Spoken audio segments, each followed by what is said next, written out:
दिगंबरा दिगंबरा श्रीपाद दिगंबरा दिगंबरा दिगंबरा श्रीपाद तलावमेव धान्यार्थी तेरे रम्य महेश आमच्छवेद दुग्धाब्धिं प्राप्तं रत्नं मया नृप पराशक्ति पदां भोजं कृतकृत्योऽस्म्यहं ततः।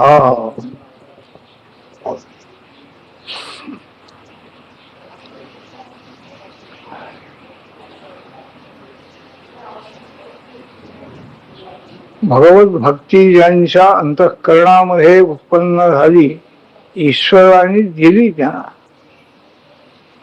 भक्ती मागून घ्यावी लागते, त्याकरता ही तपश्चर्या करावी लागते. जे सात्विक महात्मे आहे,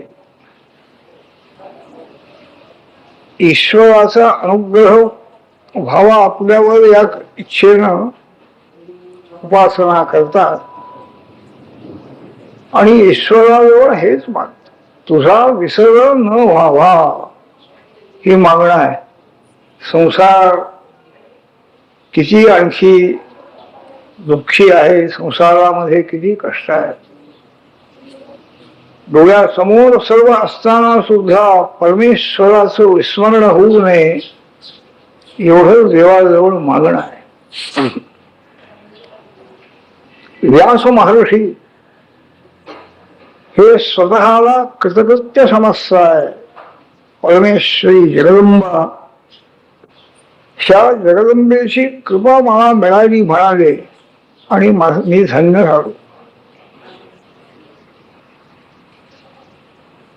सर्व वेदशास्त्रांचं ज्ञान हे व्यास महर्षींना आहे. वेदाचे विभाग ज्यांनी केले, 4 भाग केले, ऋग्वेद, यजुर्वेद, सामवेद, अथर्वणवेद. म्हणजे ज्ञानशक्ती किती मोठी आहे त्यांची.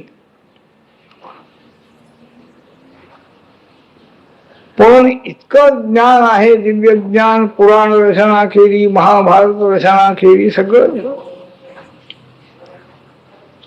पण ही जी भगवत भक्ती आहे, प्रेम अंतःकरणामध्ये जे त्यांच्या उत्पन्न झालेलं आहे, त्याचं त्यांना समाधान आहे. आपल्याजवळ किती ज्ञान आहे, लोकांच्यामध्ये आणखी कितीतरी आपल्याला हे मार्गदर्शन करण्याची शक्ती आहे, हा विचार.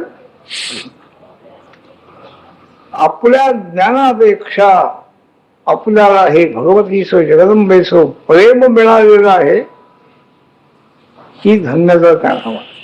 म्हणून राजाला तेच सांग. वृत्रासुराचं जे उदाहरण भागवतामध्ये आणखी दिलेलं आहे, शुकाचार्यांनी ती कथा सांगितलेली आहे. वृत्रासुर म्हणजे असुर होता, पण तो पूर्व जन्मामध्ये मोठा भगवत भक्त होता. काही शापामुळे जगदंबेच्या, पार्वतीच्या असुर झाला आणि इंद्रादिक देवाबरोबर युद्ध करण्याचा प्रसंग त्याला आलेला आहे. दैत्यांचा तो सेनापतीच होता. इंद्राची आणि त्याची गाठ पडल्यानंतर त्यांनी सांगितलं, तुम्ही हे राज्य, धन, मान याच्यातच बसा म्हणाले, आम्हाला याची जरूर नाही. जय मिळाला पाहिजे, राज्य मिळाले पाहिजे, आम्हाला काहीही इच्छा नाही आहे. आम्ही काही इच्छा धारण करून जर प्रयत्न करू लागलो तर तो आमचा प्रयत्न फुकट जातो. तो वृत्रासुर सांगतोय,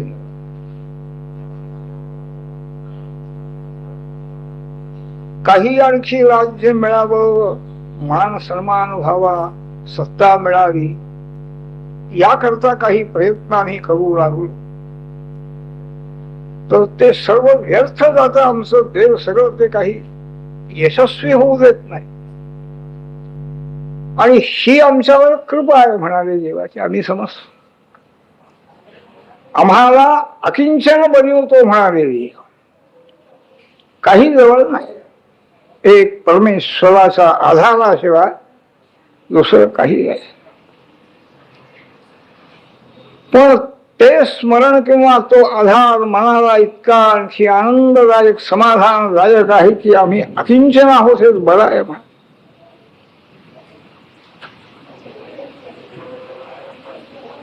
तुम्ही हे राज्याच्या आसक्तीमध्ये सापडलेले आहात देवेंद्र, तुम्हाला अशी वासना होणार नाही.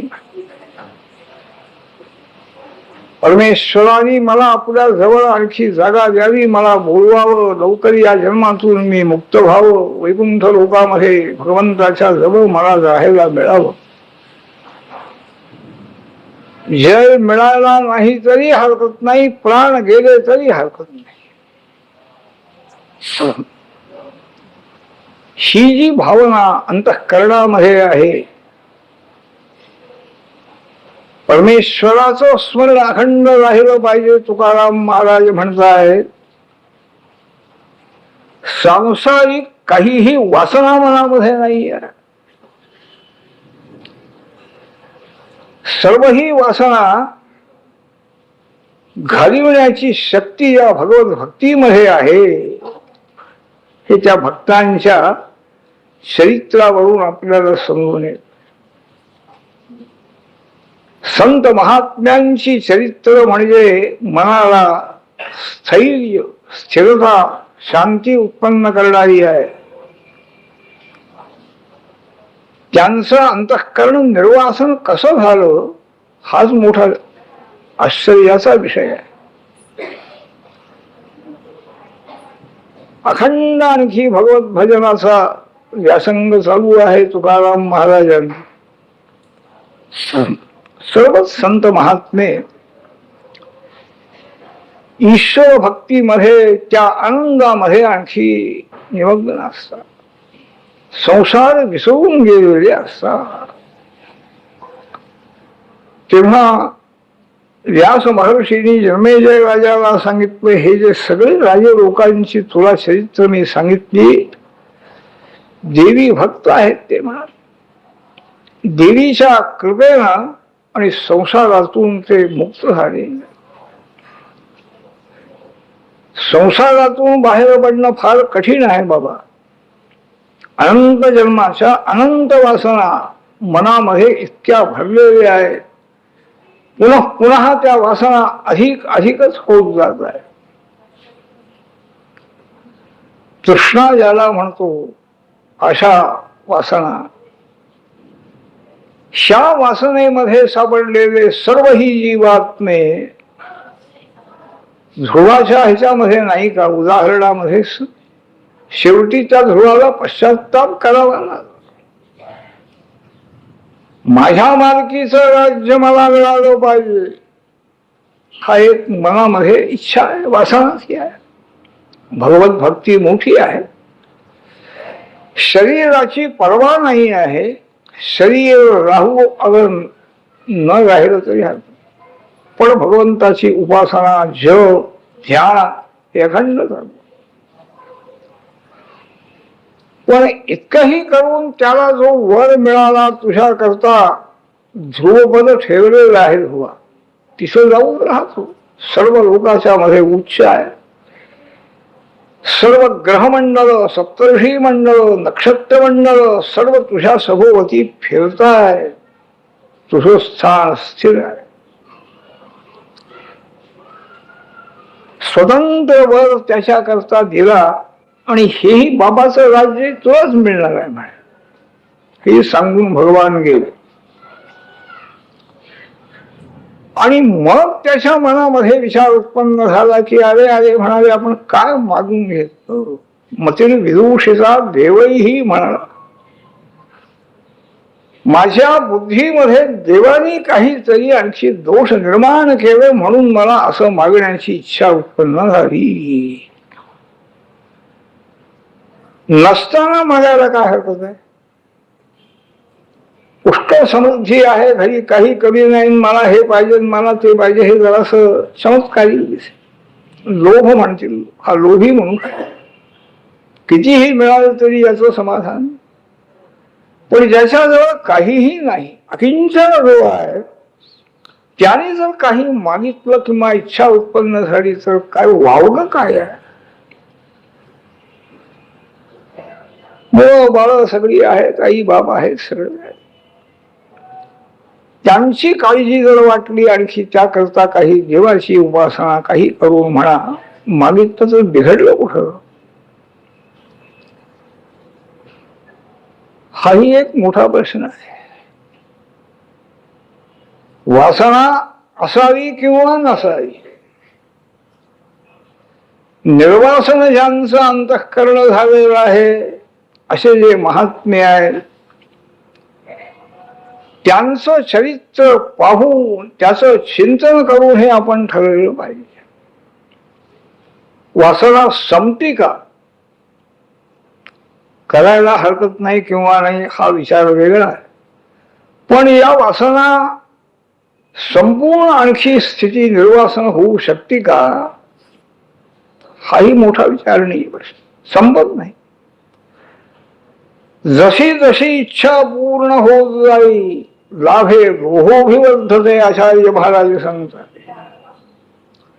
नाही म्हणून मागायला का हरकत नाही असं समजून आपण आणखी प्रयत्न केला, चार लोकांजवळ प्रयत्न केला, मागितलं म्हणा, देवाजवळ मागितलं म्हणा, काही नाही, मला अन्न नाही, पाणी नाही, राहायला जागा नाही म्हणून मी मागितलं. पण जेवढं मिळालेलं आहे आवश्यकतेप्रमाणे मिळाल्यानंतर थांबेल का ती बुद्धी आमची, हा एक प्रश्न आहे. संत मागत नाहीत असं नाही.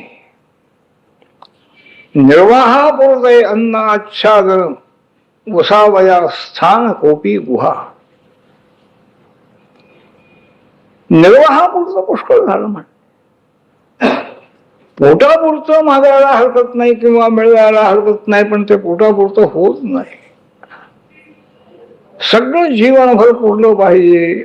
सगळी इतकी मंडळी आहेत, सगळी परिवार आहे इतका, यांना पुरलं पाहिजे, यांचं जीवन सुखाचं झालं पाहिजे. म्हणजे वासना ह्या थांबत नाहीत कधी. संत महात्मे यांनी आपल्या वासना मर्यादित ठेवलेल्या, त्या मर्यादित राहिल्या कशा,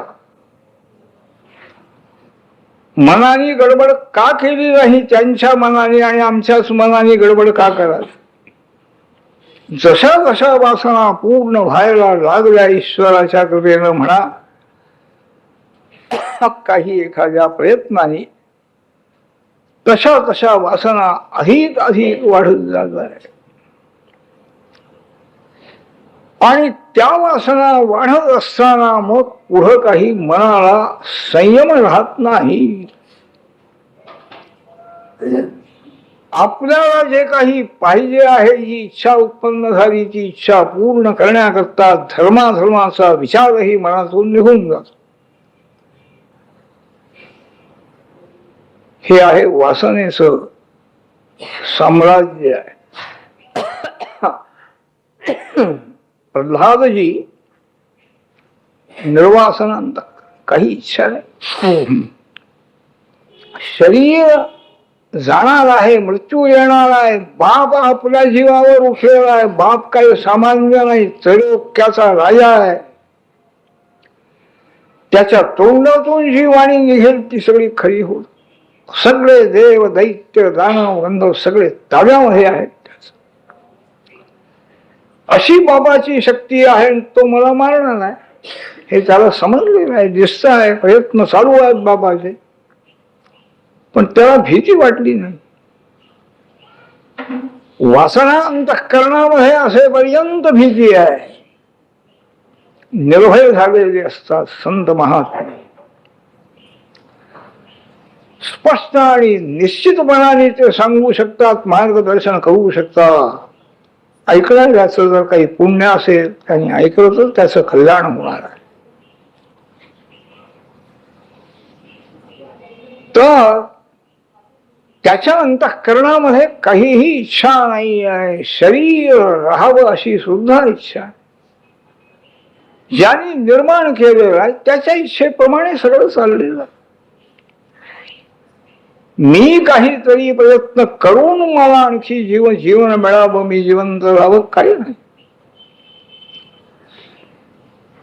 इतकं ईश्वरावर ज्याने आणखी सगळं सोपवून दिलेलं आहे, त्याच्या इच्छेप्रमाणे सगळं जगाचं कार्य चालू आहे, हा पूर्ण विश्वास.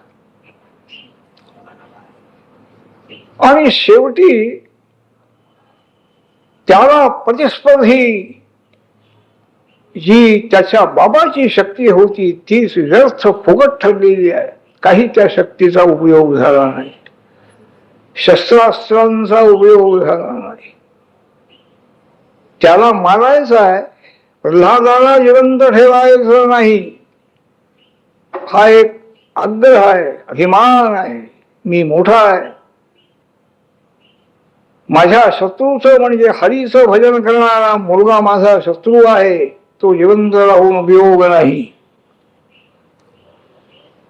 किती प्रयत्न केले जाते.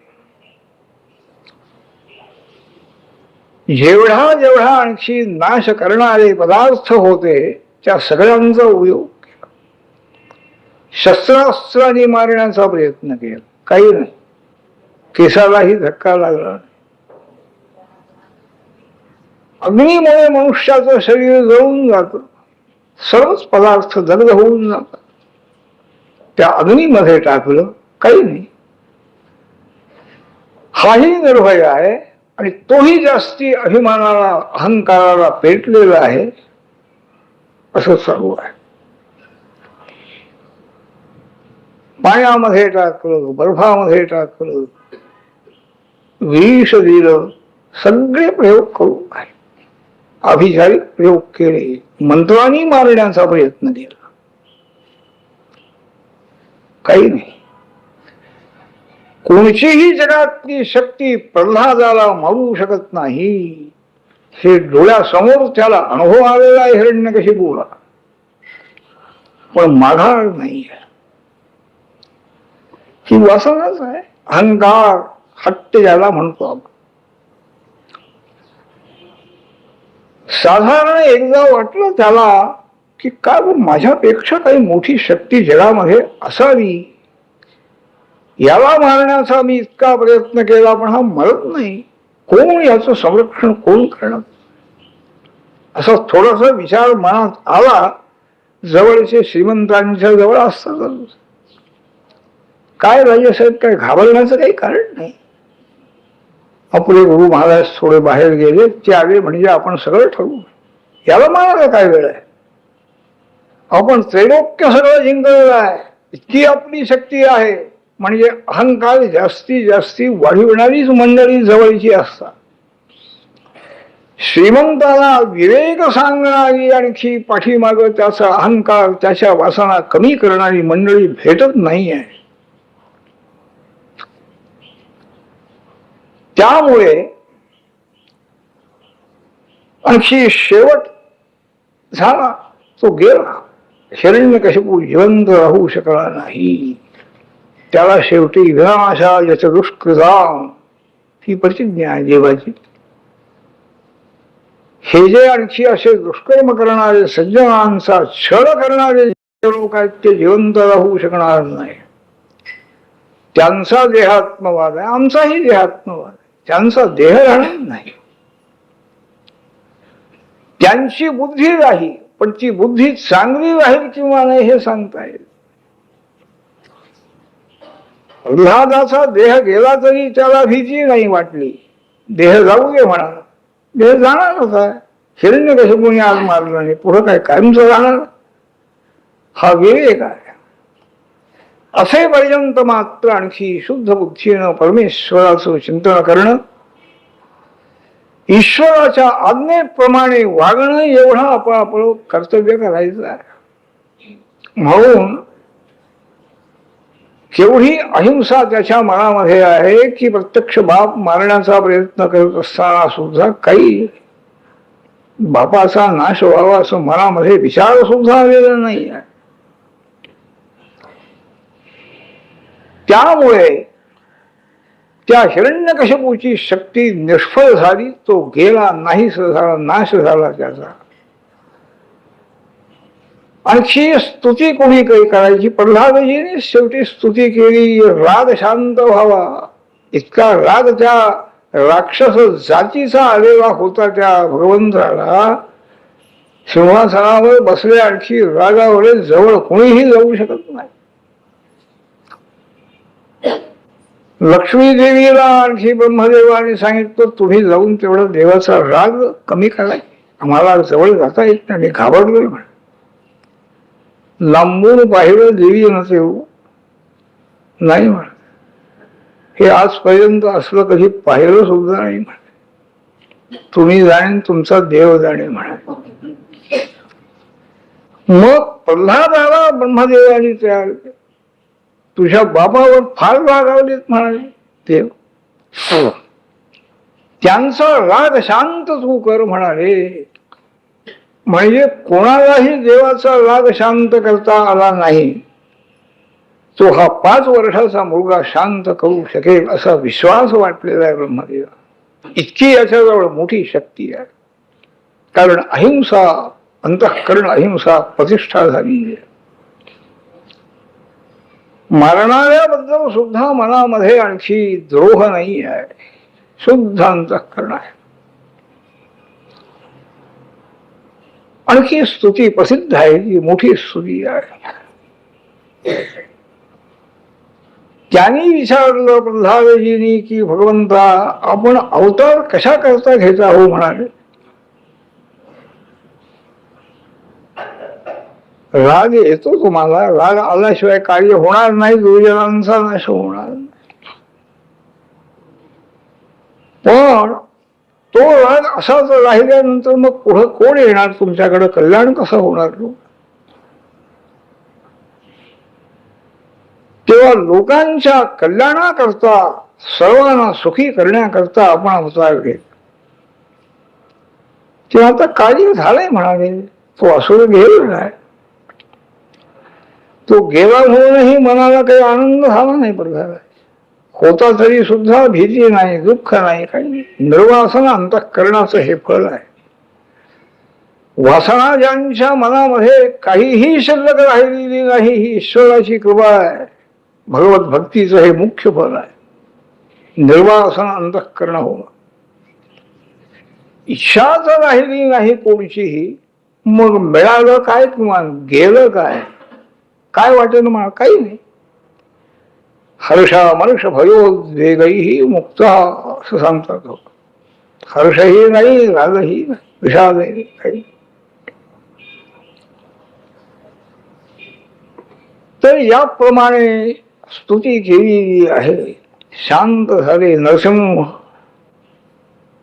आणि त्यांनी विचारलं, प्रल्हाद काहीतरी वर मागून घेतो म्हणाले. काय तुझी योग्यता आहे? इतक्या लहान वयामध्ये आणखी इतकी अहिंसा मनामध्ये असणं, प्रत्यक्ष मारणारा शत्रू तुझा बाप आहे, पण काही कोणाचाही द्रोह करायचा नाही, हे तुझं नैसर्गिक मन आहे. त्यामुळे आणि तुझ्या तपाचं फळ आहे, हा गेला म्हणाले. काय पाहिजे तुला? त्यांनी विचारलं, भगवंता मी आजपर्यंत काही तुमच्याकडे काही मागितलंय काय म्हणाले? काय पाहिजे म्हणून मला म्हणत? जास्ती लोभामध्ये टाकण्याचा हा तुमचा प्रयत्न आहे काय? पण मला लोभ नाही. अकामस्तुत भक्त, कोणचीही कामना, कोणचीही वासना माझ्या मनामध्ये नाही आहे. हा मनाबद्दल आत्मविश्वास आहे. तो आत्मविश्वास त्या महात्म्यांच्या जवळ असतो, म्हणून ते निर्भय असतात. आपण कधीही चुकत नाही आहे हे सांगू शकतात.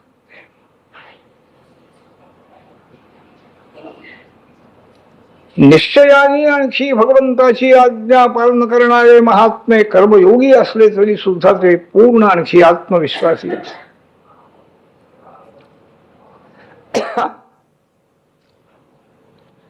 तर अशा रीतीनं अकाम आहे म्हणाले नाही. काय मागायचं, मागायचं काय मागावं हे समजत. स्थिर काय आहे जगामध्ये, जे मागितल्यानंतर आपल्या जवळ स्थिर राहील. मागणारा सुद्धा जिथं स्थिर राहू शकत नाही तिथं मागून घेतलेलं काय राहणार आहे. सगळं विनाशी आहे ना. वेदांत विचार ज्याला म्हणतात, ज्ञान हे ज्ञानही त्यांच्या चित्तामध्ये आपोआप उत्पन्न झाले. ईश्वराची प्रेरणा आहे ती. भगवंताच्या भक्तीचा उपयोग काय आहे, प्रयोग आहे तो. करून पाहावं. मनातल्या वासना कशा कशा कमी कमी होत आहे हा अनुभव येतो आहे.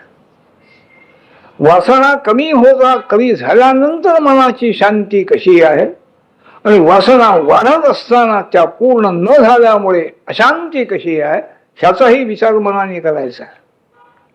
आणि कोणता मार्ग मला हे ठरवायचं.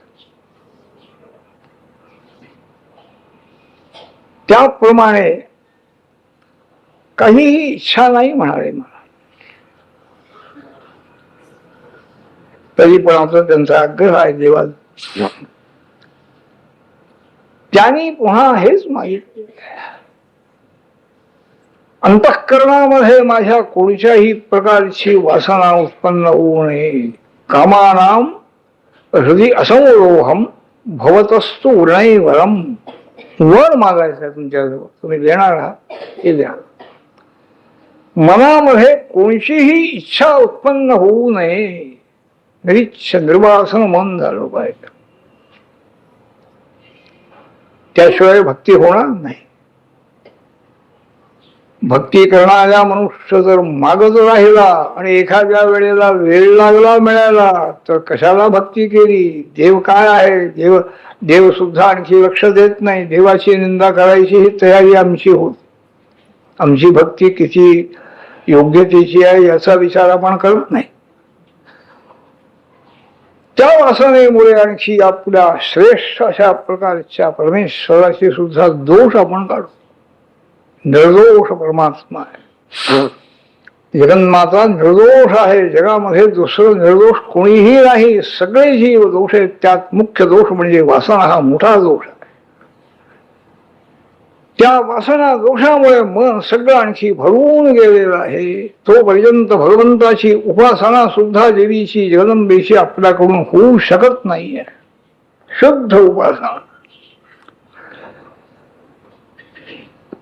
त्याकरता व्यास महर्षींची भेट झाली जन्मेजय राजाला, आणि तो हळूहळू या मार्गाकडे वळला. राज्यापेक्षाही बरं आपला पिता सर्व राज्य सोडून गेला. 7 दिवसात त्याचा नाश झाला तरी तरुण गेला. हेच बरं आहे असं वाटायला लागलं. वैराग्य हे चांगलं आहे असं वाटायलाच. विवेक उत्पन्न झाला. भगवत भक्तीचा प्रभाव काय आहे त्याचा अनुभव हळूहळू यायला लागला. म्हणजे वैराग्य जे आहे हे आपोआप उत्पन्न. राग ज्याला म्हणतो विराग, राग म्हणजे इच्छा वासना, त्याच कमी कमी होत जात. मनामध्ये कोणत्याही प्रकारची कामना माझ्या मनामध्ये कधीही उत्पन्न होऊ नये. आणि त्याचं कारण त्यांनी सांगितलंय पुढं. ज्या मानवाच्या चित्तामध्ये कोणतीही वासना शिल्लक राहिलेली नाही तो जीव तशा त्याची संपलेली आहे. तो प्रत्यक्ष ईश्वर रूप झाले.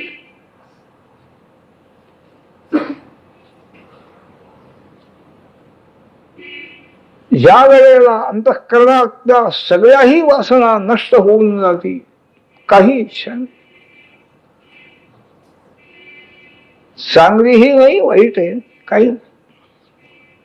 अशा भूमिकेवर गेलेला ज्ञानी महात्मा आणि जगामध्ये जगाकरता करेल का काही? कसं त्याला काही जग कुठं त्याच्या समोर काय आहे? लोकसंग्रह म्हणतो आपण, काही नाही. तर मनामध्ये असलेल्या सगळ्याही वासना, सात्विक राजस तामस सर्व वासनांचा क्षय प्रयत्नाने भगवंताच्या कृपेनं सद्गुरूंच्या कृपेनं ज्यांनी आणखी प्राप्त करून घेतलेला आहे. वासना क्षय झाला. ज्ञान झाल्यानंतर सुद्धा वासना क्षयाचा अभ्यास करावा लागतो, मोक्ष मिळत नाही. तर प्रल्हादजी सांगतायत की भगवंता, मनातल्या सर्वही वासना ज्या वेळेला दूर होती, शुद्ध मन आहे, काही इच्छा नाही आहे, देवाची पूजा करायची आहे, जगदंबेची पूजा करायची आहे, तेही विसरून जातो. पूजा झाली की नाही काही लक्ष नाही. झोप आली म्हणून आणखी लक्ष न जाणं हा निराळा प्रश्न आहे, झोपेचा नाही समज. पण अंतःकरण इतकं त्या आनंदामध्ये निमग्न झालेलं आहे की त्या आनंदामुळे सगळी शारीरिक वाचिक सर्व क्रिया आपोआप बंद झालेल्या आहेत. ही स्थिती आणखी उपासना मार्गामध्ये मिळाली पाहिजे. विसरणं, देवाची पूजा विसरायला शिकायचं आहे, पण अगोदर करायला शिकलं पाहिजे. नियमाने केली पाहिजे पूजा, जशी सांगितली तशी पूजा केली पाहिजे. देवाला काय हो, देवाला तृप्त आहे तो, त्याला काही लागत नाही, त्याला जेवायला लागत नाही, याला जेवढं लागतं सगळं, असे विचार मनामध्ये नाही. आपल्याप्रमाणे परमेश्वराला सुद्धा सर्व ही उपचार आपण दिले पाहिजे. नरसोबाच्या वाडीला एक शांतानंद स्वामी महाराज म्हणून मोठे होऊन गेले, सत्पुरुष. व्यवहारामध्ये लोकांना कळून यायचं. वर्षातून एक दिवस महापूजा करायची खाली कलुकांची. 12, 12:30, 1 वाजता महापूजेला आरंभ व्हायचा. नंतर महापूजा झाल्यानंतर नैवेद्य वगैरे होऊन मग सगळी मंडळी जेवायला बसत. सकाळच्या वेळेला काही बया बाबड्या असायच्या, त्यांना सांगायचं थोडस फराळाचे लाडू बिडू सगळं करून द्यावं, मला करून द्यायचं. आणि हे सगळं फराळाचं घेऊन देवासमोर जाऊन बसायचे. महाराज, आज महापूजा आहे, उशीर होणार आहे जेवायला.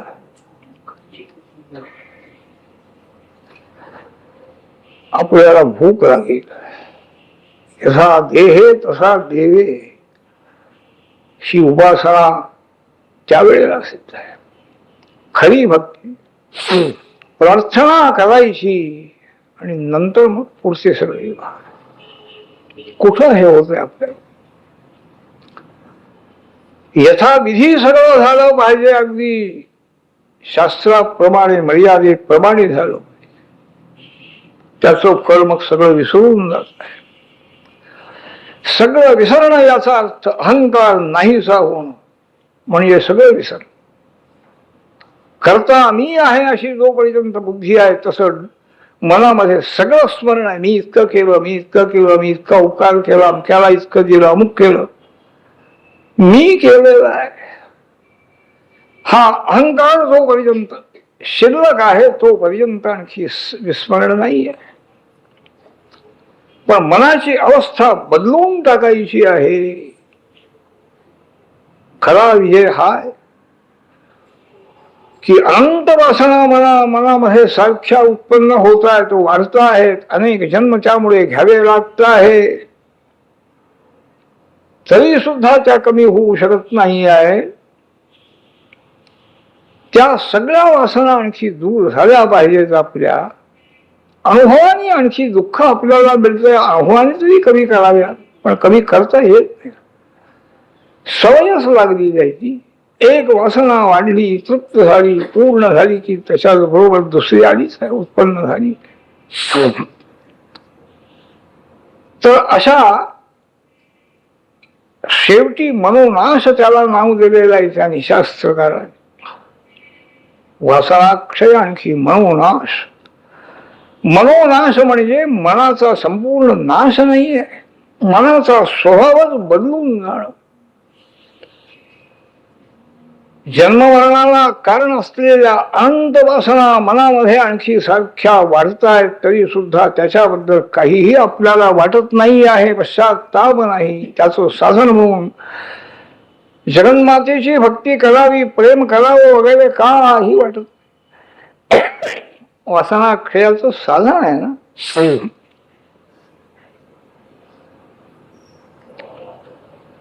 तरी अशा रीतीनं प्रल्हादजींनी सांगितलं, विमुंचती यदा कामान मानवो मनसी स्थिरान तैहेव पुंडरीकाक्ष भगवत्वाय कल्पते. वासना घेऊन आम्ही जन्माला आलेले आहोत, त्याच्यामध्ये भरच पडती आहे. मृत्यू येईपर्यंत वासना काही संपले जाईल किंवा मोकळं झालंय मनाची बाजू काही नाही, हे चालले. आणि संत महात्मे भगवत भक्त जे आहेत, त्या भक्तीच्या प्रभावाने अंतःकरण आणखी एकाएका मोकळं होत आहे. प्रल्हाद ही आणखी अत्यंत श्रेष्ठ भूमिकेचे ज्ञानी भक्त आहेत. माझ्या मनामध्ये कोणीचीही वासना, कोणीचीही इच्छा राहू नये. का मागितलं याचं कारण ते सांगत आहे. मनातल्या सर्वही वासना ज्याला दूर करता आलेल्या आहे, शुद्ध ज्याचं मन झालं, तृष्णा काही आशा नाही, तर तो जीव जसा त्याची संपुरी म्हणाले.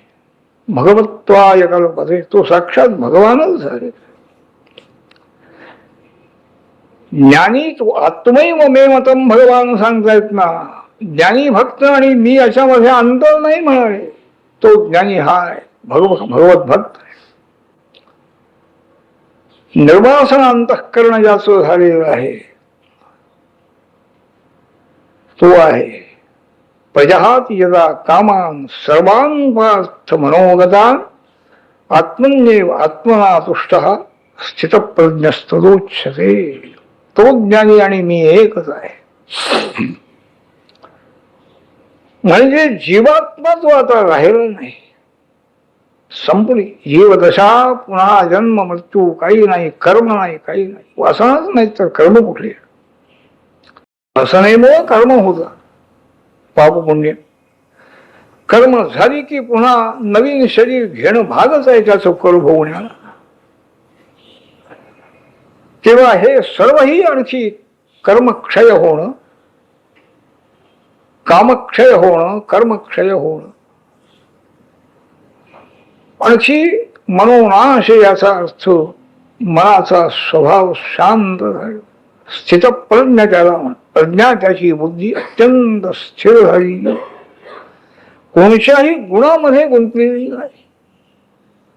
सात्विक कार्य तरी केलं पाहिजे असं तरी आपल्याला वाटणार.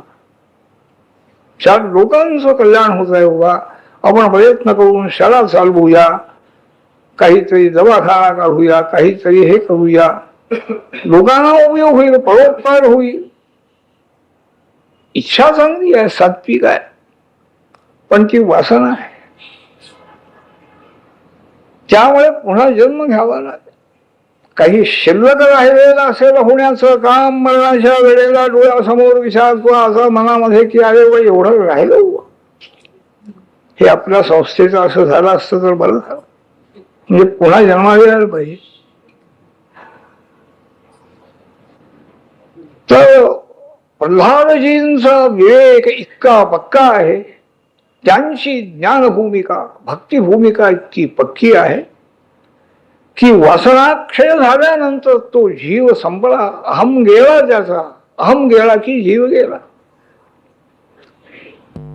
मृत्यूच्या वेळेला जीव गेला आपण म्हणतो, तो जीव गेला नाही, जीव कायम आहे. शरीर गेलं, पुन्हा दुसरं शरीर आहे, त्या दुसऱ्या शरीरात त्या जीवाला त्यांनी घेतलं. जीवनाश म्हणजे स्थितप्रज्ञावस्था, भगवत भक्तीची पराकाष्ठा प्राप्त झाल्याशिवाय आणखी जीवस्वरूप नाहीच होत नाही. तर प्रल्हादजी मागायचं झालं तर इतका विचार करून मागितलं पाहिजे. देव देणार आहेत आता, आता त्यात काही शंका नाही. तर जे मागितलेलं असताना पुन्हा मागण्याची पाळी येणार नाही, संपलं जन्म मरण संपले. जीव दशाच माझी संपवून जाईल म्हणाले, माझ्या वासना गेल्या म्हणजे तशी स्थिती करा, म्हणजे तुमच्यामध्ये माझ्यामध्ये अंतर काही ठेवू नका. ही केवढी मोठी भूमिका आहे. शरीराची तर काळजी नाहीच नाही, पहिल्यापासूनच देहात्म विवेक झालेला आहे, क्षेत्रज्ञ विवेक.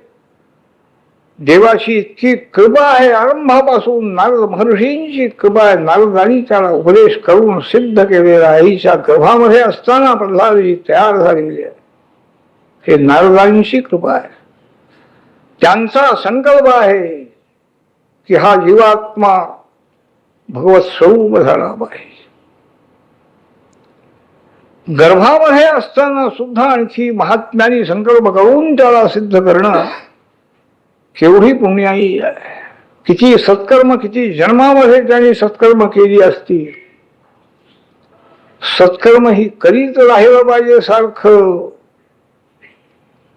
पुढे म्हणून उपयोग नाही. तेव्हा अशा दृष्टीनं व्यास महर्षी ही सगळीच मोठी मोठी मंडळी महापुरुष त्यांना म्हणतात. आणि त्यांचा विवेक, त्यांचं आणखी निर्वासन, अंतःकरण, भगवत प्रेम, हे सगळं आणखी त्यांच्या जवळ व्यवस्थित आहे. तोच अभ्यास आहे ना. मूलंतरो केवळ आश्रयंतः, ज्ञानी मनुष्याचं वर्णन आचार्य महाराज करतायत. पाणिद्वयं भोक्तु ममत्रयन्तः कंथामिव श्रीमपि कुत्सयन्तः कौमीनवन्तः खरु भाग्यवन्तः. आम्ही भाग्यवान आहोत, नुसतं अभिमान बाळगून आम्ही राहिलेलो आहोत. पैसा आहे आमच्याजवळ, सत्ता आहे, 4 लोक मानताय, केवढं भाग्य आहे आमचं. नाही म्हणा, तुमचं भाग्य नाही आहे. ज्या मनुष्याची मनोवृत्ती अशी झाली आहे तो खरा भाग्यवान आहे. कौमीनवंत खरू भाग्यवंत. मूलंतरो केवळ भाष्ययंत सांगतायत आचार्य महाराज अनुभवाने. झाडाखाली कुठंतरी राहणारी दिशा, काही घर नाही. अनिकेत स्थिरमती ही भक्तिमान मे प्रियो ना. अनिकेत घर नाही. घर केलं की आलं असते, वासना आल्याच. कुठंतरी झाडं आहेत, पुष्कळ देवानी आणखी अरण्य निर्माण, कुठंतरी झाडाखाली राहायचं, वेळ काढायचं, चिंतन करायचं. भगवंताकडे मन लागलेलं आहे. कुठेही बसल्याबरोबर आणखी ध्यान लागताय. भंडारा डोंगरावर जावं तुकाराम महाराजांनी आणखी जय जय रामकृष्ण हरी सुरुवात केली की संपलं. देह गेहात्म विस्मृती. देहाची आठवण नाही, घराची आठवण नाही.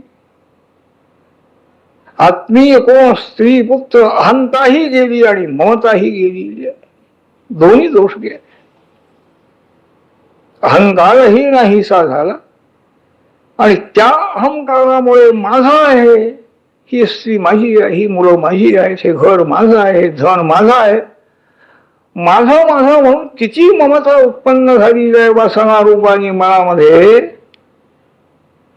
ते सगळंही विसरून जाण्याचं सामर्थ्य ज्या भगवत भक्तीमध्ये आहे तो अनुभव तुकाराम महाराजांनी घेत.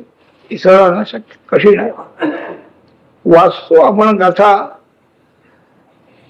परंतु त्यांची भूमिका त्यांनी कशी मिळवली असेल, देवाची किती कृपा त्यांच्यावर असेल, त्यांनी किती जन्माचं पुण्य साठवलेलं असेल,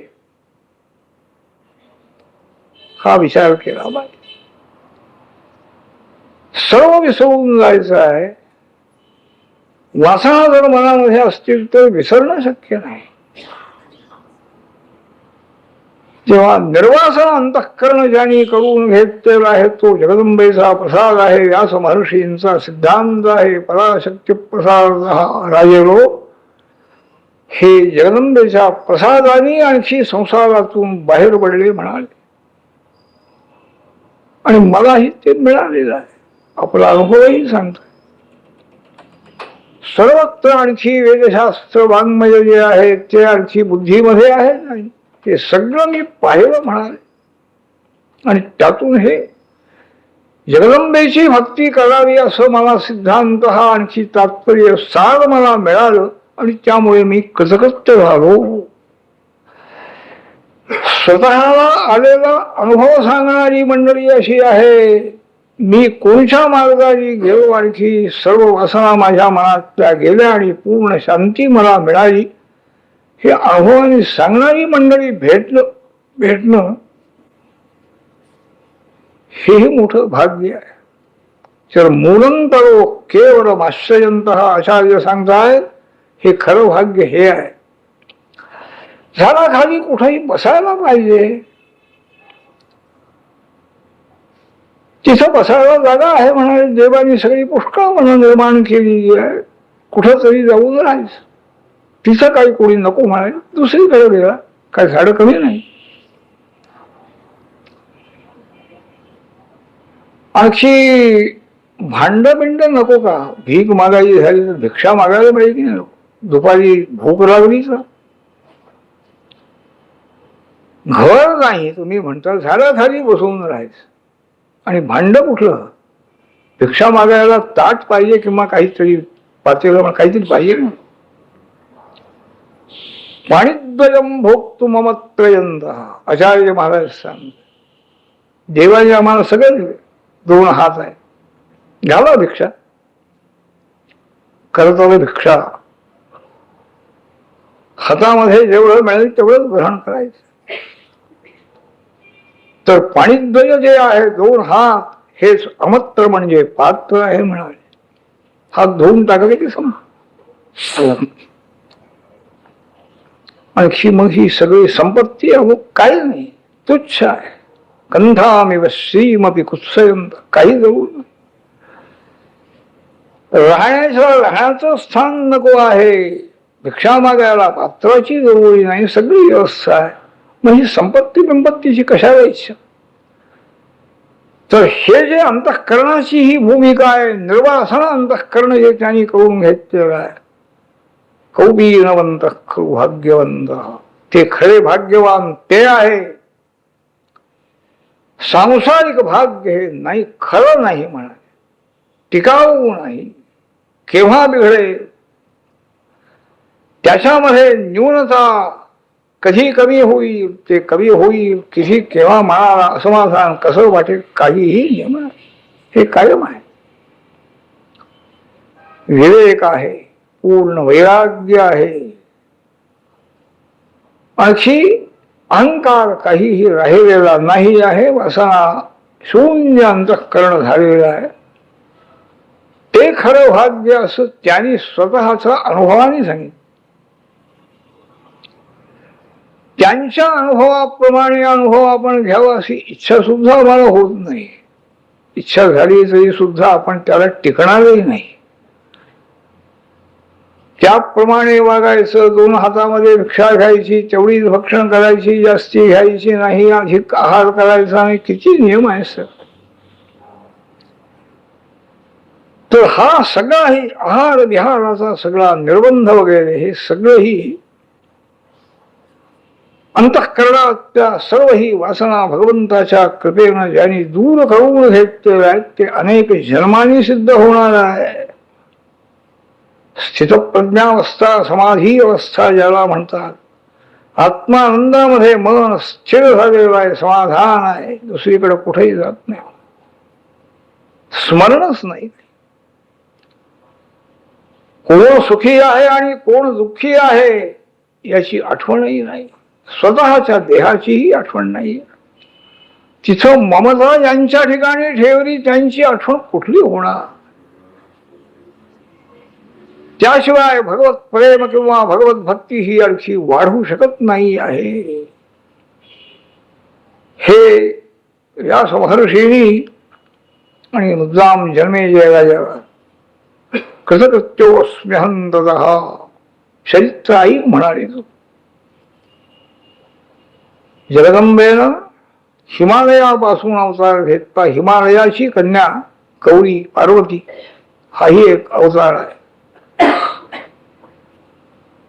आणखी लक्ष्मी हाही अवतार. हिमालयापासून अवतार घेतला तसा दक्षापासूनही त्याच जगदंबेनं सती या नावाने अवतार घेतला. तर असे दोन अवतार धारण केलेले आहेत जगन्मातेनं. असं व्यास महर्षींनी सांगितल्यानंतर जन्मेजय राजांनी विचारलं, महाराज जगन्मातेचे अवतार हे दोन, हिमालयाची मुलगी झाली, दक्षाची मुलगी झाली आपण म्हणता, आणि मूळ अवतार तर वेगळे आहेत म्हणाले. महालक्ष्मी समुद्र मंथन देवदैत्य करीत असताना समुद्रातून महालक्ष्मी आणखी प्रगट झाली असं सांगत. त्याचप्रमाणे ती जी महालक्ष्मी आहे त्या महालक्ष्मी गौरी, त्याचप्रमाणे आदिशक्ती लक्ष्मी देवी आणखी सरस्वती, या तीन आपली स्वरूप प्रगट केली. गौरी शंकरांना दिली, लक्ष्मी वैकुंठपतींना दिली आणि सरस्वती ब्रह्मदेवाला दिली. हे त्या देवीनं निर्माण केलेली आपली रूप आणि या सगळ्यांना जगत कार्य करता यावं सशक्तिकतेनं बनवलं, हे आम्ही ऐकलेलं आहे म्हणाले. आणि आता तुम्ही सांगता की हिमालयाची कन्या झाली, दक्षाची कन्या झाली, हे कसं काय आहे? हा एक प्रश्न आहे. पुराण वाङ्मयाचा अभ्यास हा अतिशय कठीण आहे. पुराणामध्ये अनेक संदेह निर्माण होत आहेत. हे एका ठिकाणी असं सांगितलं आणि पुन्हा दुसरीकडे अवतार झाला असं सांगितलं, ह्याचा समन्वय कसा करायचा? सांगणारी मंडळी पाहिजे, अभ्यास केलेली मंडळी पाहिजे. नुसतं वाचून आणखी अर्थ लावून आपल्या व्युत्पत्ती बलाने हे होणार नाही. पुराणाचार्य म्हणून पूर्वी असायचे. पुराण वाङ्मयाचाच अभ्यास अखंड झालेला आहे. परस्पर विरोध कुठला येतो तो विरोध दूर करणं, कोणाच्याही मनात संशय राहू न देणं हे त्यांचं कार्य. ते पुराणाचार्य होणं म्हणजे फार कठीण आहे. देवाची कृपा, शंकरांच्या कृपेनं मार्कंडेय महर्षी पुराणाचार्य होते. कोणतेही संशय कोणीही चिकित्सक मनुष्याला त्यांनी विचारल्यानंतर त्याचा संदेह दूर करण्याची शक्ती त्यांच्याजवळ आहे. समन्वय करून देत आहे. परस्पर असंगती नाही आहे. पुराणाचे कर्ते कोण आहे हे समजून घेतलं पाहिजे. पुराण निर्माण करणारे वेदव्यास महर्षी म्हणजे साक्षात अवतार आहे परमेश्वर. त्यांचा उद्देश पुराण निर्माण करण्याचा, लोकांचं कल्याण व्हावं, लोकांना योग्य मार्ग दिसावा, त्यांनी त्याप्रमाणे आचरण करावं आणि आपलं कल्याण करून घ्यावं, हा त्यांचा उद्देश आहे. पुराण वाङ्मय प्रसिद्ध होऊन त्यात आपल्याला अर्थकामाची प्राप्ती व्हावी काही इच्छा नाही, यशाची प्राप्ती व्हावी ही इच्छा नाही, काही नाही.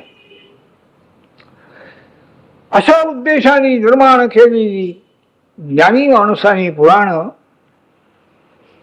ह्याच्यामध्ये विरोध आहे, असंगत आहे असं एकदम आपण बोलून जातो. स्वतःच्या बुद्धीचा एक अभिमान आहे, घमेंड ज्याला म्हणतात. त्या अभिमानामुळे कोणालाही बोलायचं. काय त्यांची योग्यता, किती बुद्धिमत्ता त्यांची आहे, काही विचार. तर असा परस्पर विरोध पुराणामध्ये आहे, असंगत आहे, समन्वय होत नाही. पण समन्वय करण्याची बुद्धी तीही मिळवली पाहिजे. त्याशिवाय समन्वय कसा करतो? तसेही महाभाग आहे, समन्वय लावून दाखविणार आहे. श्रीकृष्णांचं चरित्र दोषास्पद आहे म्हणणारे पुष्कळ आहे, पण निर्दोष चरित्र आहे. असं स्वतःच्या बुद्धीमध्ये ज्यांच्या ठाम पटलेलं आहे असे महात्मेही मधुराधिपते हेलम मधुरम सांगताय. काही चूक नाहीये. संपूर्ण भगवंताचं चरित्र हे निर्दोष आहे. जिज्ञासा पाहिजे. आपल्याला संशय आलेला आहे. संशय येणं हा दोष नाही, चिकित्सा करणं दोष नाही, पण बुद्धी काही नाहीच आहे अशीच पहिल्यापासून करून घ्यायची आणि काहीतरी संशय घेऊन काहीतरी चिकित्सा करून शेवटी सांगण्याचाही वेळ घालवायचा आणि आपल्याला तर काही नसतो, तिकडे इच्छाच नसते. तर असे महात्मे ही जगामध्ये आहे. मुद्दाम पुराणाधिकांचा, वेदाचा, शास्त्राचा सगळा अभ्यास करून आणि त्याप्रमाणे खरा जिज्ञासू जो आहे त्याच्या मनातला संदेह दूर करून त्याला पुढे न्यायचं आहे. ज्ञान अनंत आहे.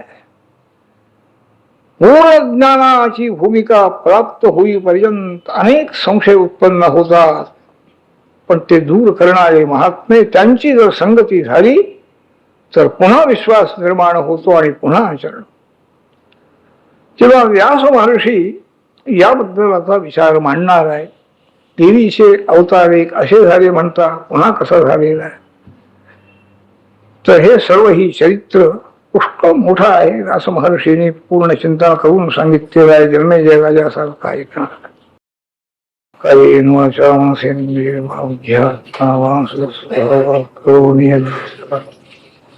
नारायणाय समर्पये.